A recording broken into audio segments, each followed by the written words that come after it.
श्री कृष्ण कहते हैं, अगर आप अपने मन को अपने वश में नहीं करेंगे तो वो आपके दुश्मन की तरह काम करना शुरू कर देगा। निर्माण केवल पहले से बनी चीजों का नया रूप है। कोशिश की जाए तो अपने अशांत मन को आसानी से नियंत्रित किया जा सकता है। इंसान नहीं, उसका मन किसी का दोस्त या दुश्मन होता है। जो किसी दूसरों पर शक करता है उसे किसी भी जगह पर खुशी नहीं मिल सकती। आपका निराश ना होना ही परम सुख होता है। क्रोध मूर्खता को जन्म देता है। अफवाह से अकल का नाश और अकल के नाश से इंसान का नाश होता है। सही मायने में चोर वो है जो अपने हिस्से का काम किए बिना भोजन करता है। कर्म करते जाओ, फल की चिंता मत करो। मन बहुत चंचल है जो इंसान के दिल में उथल पुथल कर देता है। यहाँ हर कोई खाली हाथ आया था और खाली हाथ ही इस दुनिया से जाएगा। परिवर्तन संसार का नियम है। कल जो किसी और का था आज वो तुम्हारा है, कल वो किसी और का होगा। श्री कृष्ण कहते हैं, आत्मा अमर है, इसलिए मरने की चिंता मत करो। मेरा तेरा छोटा बड़ा अपना पराया मन से मिटा दो, फिर सब तुम्हारा है और तुम सबके हो। भूत और भविष्य में नहीं, जीवन तो इस पल में है, अर्थात वर्तमान का अनुभव ही जीवन है। जो मन को नियंत्रित नहीं करते उनके लिए वह शत्रु के समान कार्य करता है।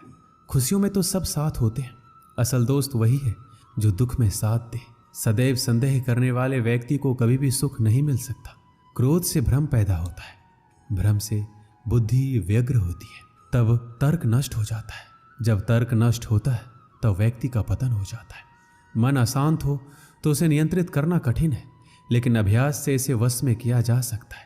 जिसे तुम अपना समझकर मग्न हो रहे हो, बस यही प्रसन्नता तुम्हारे दुखों का कारण है। श्री कृष्ण कहते हैं, जो कोई भी जिस किसी देवता का पूजा विश्वास के साथ करने की इच्छा रखता है, मैं उसका विश्वास उसी देवता में दृढ़ कर देता हूँ। भगवान प्रत्येक वस्तु में, प्रत्येक जीव में मौजूद है।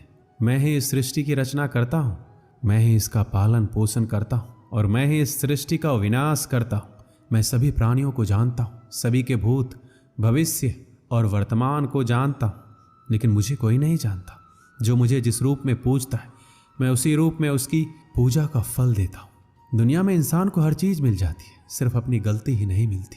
श्री कृष्ण कहते हैं, रास्ते कभी खत्म नहीं होते, बस लोग हिम्मत हार जाते हैं। तैरना सीखना है तो पानी में उतरना ही होगा। किनारे बैठकर कोई गोताखोर नहीं बनता। हीरे को परखना है तो अंधेरे का इंतजार करो। धूप में तो कांच के टुकड़े भी चमकने लगते हैं। जिंदगी में आप कितनी बार हारे ये कोई मायने नहीं रखता, क्योंकि आप जीतने के लिए पैदा हुए हैं। जिंदगी में कठिनाइयाँ आए तो उदास ना होना, क्योंकि कठिन रोल अच्छे अभिनेता को ही दिए जाते हैं। अगर अंधकार से लड़ने का संकल्प कोई कर लेता है तो एक अकेला जुगनू भी सब अंधकार हर लेता है। बारिश की बूंदें भले ही छोटी हो, लेकिन उनका लगातार बरसना बड़ी नदियों का बहाव बन जाता है। वैसे ही हमारे छोटे छोटे प्रयास भी जिंदगी में बड़ा परिवर्तन ला सकते हैं। पूरे संसार में ईश्वर ने सिर्फ मनुष्य को ही मुस्कुराने का गुण दिया है। इस गुण को खोइए मत। सफल लोग रास्ते बदलते हैं, इरादे नहीं, और असफल लोग अपने इरादे ही बदल लेते हैं। सभी जीवों में केवल इंसान ही पैसा कमाता है। और कितनी अजीब बात है ये, कोई जीव कभी भूखा नहीं मरता और इंसान का कभी पेट नहीं भरता। विश्वास रखो उस भगवान पे, कभी ज़्यादा मांगो नहीं, कम वो कभी देगा नहीं। सारे सबक किताबों में नहीं मिलते, कुछ सबक जिंदगी भी सिखाती है। जिंदगी में रिस्क लेने से कभी मत डरो, या तो जीत मिलेगी या हार भी गए तो सीख मिलेगी। शानदार जिंदगी जीने के दो ही तरीके हैं, जो पसंद है उसे हासिल करो, नहीं तो जो हासिल है उसे पसंद करो। मेरी सफलता को देखकर हैरान है बहुत लोग। किसी ने मेरे पाँव के छाले नहीं देखे। अगर सफलता चाहिए तो कभी वक्त और हालात पे रोना नहीं। मंजिल दूर ही सही पर घबराना मत, क्योंकि नदी कभी ये नहीं पूछती कि समंदर अभी कितना दूर है। गिरते रहो, भटकते रहो, सीखते रहो, लेकिन कभी हार मत मानो। जब लोग आपकी नकल करने लगे तो समझ लेना जिंदगी में सफल हो रहे हो। कमाओ, कमाते रहो, और तब तक कमाओ जब तक महंगी चीज सस्ती ना लगने लगे। सिर्फ खड़े होकर पानी देखने से आप नदी पार नहीं कर सकते। जितना कठिन संघर्ष होगा, जीत उतनी ही शानदार होगी। यदि लोग आपके लक्ष्य पर हंस नहीं रहे तो समझो आपका लक्ष्य बहुत छोटा है। हुनर तो सब में होता है, फर्क बस इतना होता है किसी का छिप जाता है तो किसी का छप जाता है। दूसरों को सुनने के लिए अपनी आवाज़ ऊंची मत कीजिए, बल्कि अपना व्यक्तित्व इतना ऊंचा बनाइए कि आपको सुनने की लोग मन्नत करें। अच्छा काम करते रहिए, चाहे लोग तारीफ करें या ना करें। पहचान से मिला काम थोड़े बहुत समय के लिए रहता है, लेकिन काम से मिली पहचान उम्र भर रहती है। जिंदगी अगर अपने हिसाब से जीनी हो तो कभी किसी के फैन मत बनो। जब गलती अपनी हो तो हमसे बड़ा कोई वकील नहीं, जब गलती दूसरों की हो तो हमसे बड़ा कोई जज नहीं। आपको खुश रहना ही आपका बुरा चाहने वालों के लिए सबसे बड़ी सजा है। जिस दिन आपका हस्ताक्षर ऑटोग्राफ में बदल जाएगा उस दिन आप बड़े आदमी बन जाओगे। अगर एक हारा हुआ इंसान हारने के बाद भी मुस्कुरा दे तो जीतने वाला भी जीत की खुशी खो देता है। यह है मुस्कान की ताकत। अगर आपको हर बार अलग अलग तरह के कामों में सफलता मिली है तो इसका अर्थ है आपने कभी कुछ नया ट्राई ही नहीं किया। किसी काम को करो तो लगन से करो, नहीं तो बिल्कुल मत करो। बड़े सपने देखने वालों के बड़े सपने हमेशा पूरे होते हैं।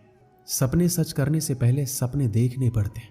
ताकत शारीरिक क्षमता से नहीं आती, ये अजय इच्छा शक्ति से आती है। एक पिता अपने पुत्र के क्रोध से अत्यंत विचलित रहा करता था। वह देखता था कि उसका बेटा बाकी सब चीज़ों में बहुत अच्छा है, बहुत आज्ञाकारी है, बहुत मधुरभाषी है, लेकिन उसे क्रोध बहुत आता है। और यदि उसे किसी बात पर क्रोध आ जाए तो फिर वह किसी को भी भला बुरा कहने में संकोच नहीं रखता था। पिता ने अपने पुत्र को समझाने का एक तरीका ढूंढा।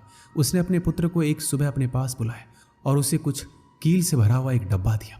डब्बा देते हुए अपने पुत्र से इतना पूछा, बेटा तुम मेरी एक छोटी सी बात मानोगे? पुत्र ने कहा, जरूर मानेंगे, क्या चाहते हैं आप? तो उसने अपने बेटे को कहा, तुम्हें जब भी क्रोध आए तो क्रोध पर काबू करने की कोशिश करो, लेकिन यदि फिर भी क्रोध करते हो तो एक कील इस दीवार में ठोक देना। तुम्हें दिन में जितनी बार गुस्सा आए उतनी बार इसी तरह करो। लड़के ने हामी भर दी। पहले दिन लड़के को बहुत क्रोध आया। उसने दीवार में एक ही दिन में लगभग 20 के आसपास कील ठोक दी, लेकिन आगे आने वाले दिनों में दीवार पर लगने वाली कील की संख्या घटने लगी। एक दिन ऐसा भी आ गया जब उस दीवार में एक भी कील ठोकने की जरूरत नहीं पड़ी, चूंकि लड़के ने समझ लिया था कि कील ठोकने से आसान है क्रोध को रोक लेना। जब यह स्थिति 2-4 दिन बनी रही तो उसने अपने पिता से जाकर इस बात को कहा। अब उसे दीवार में कील ठोकने की जरूरत नहीं पड़ती है। पिता ने उसे शाबाशी दी और कहा, अब जब तुम्हें कोई कुछ कहता है और तुम्हें लगता हो कि तुमने उस खराब लगने वाली बात पर भी क्रोध करने से रोक लिया है स्वयं को, तो ऐसे हर प्रयास के लिए दीवार से एक कील निकाल लो। लड़के ने ऐसा ही किया। दिन बीतते गए। एक दिन ऐसा भी आ गया, बेटे ने दीवार से सारी कीलें हटा दी। फिर पिता को जाकर सारी बातें कही। पिता दीवार के पास आए और अपने बेटे को समझाते हुए कहा, बेटे शब्दों के पास एक अपनी शक्ति होती है और वो शक्ति ये है कि ये वापस नहीं लिए जा सकते। किसी को भला बुरा कहने के बाद तुम उससे लाख माफ़ी मांग लो, लेकिन इन दीवारों में बनी सुराख की तरह घाव फिर भी बना रहता है। इसलिए किसी को भी क्रोध में कुछ बुरा कहने से बचो। बेटा अपने पिता की दी हुई सीख से गदगद हो गया। उसने आगे से अपने क्रोध और वचन पर नियंत्रित करने की प्रतिज्ञा ले ली। हमें उत्तेजना के क्षणों में किसी को भी अपशब्द तथा अप्रिय नहीं कहना चाहिए। इससे बनने वाला घाव 1000 माफ़ी मांगने से भी नहीं भरता है। दोस्तों, सीखने की प्रक्रिया कभी खत्म नहीं होती। आदमी जीवन पर्यंत सीखता रहता है, कुछ अपने अनुभवों से, कुछ दूसरों को देखकर तथा किताबों को पढ़कर। मुझे पूरा विश्वास है इस कहानियों के माध्यम से आप जरूर कुछ सीखे होंगे। मिलते हैं अगली वीडियो में। अपना ख्याल रखिएगा। जय श्री कृष्ण।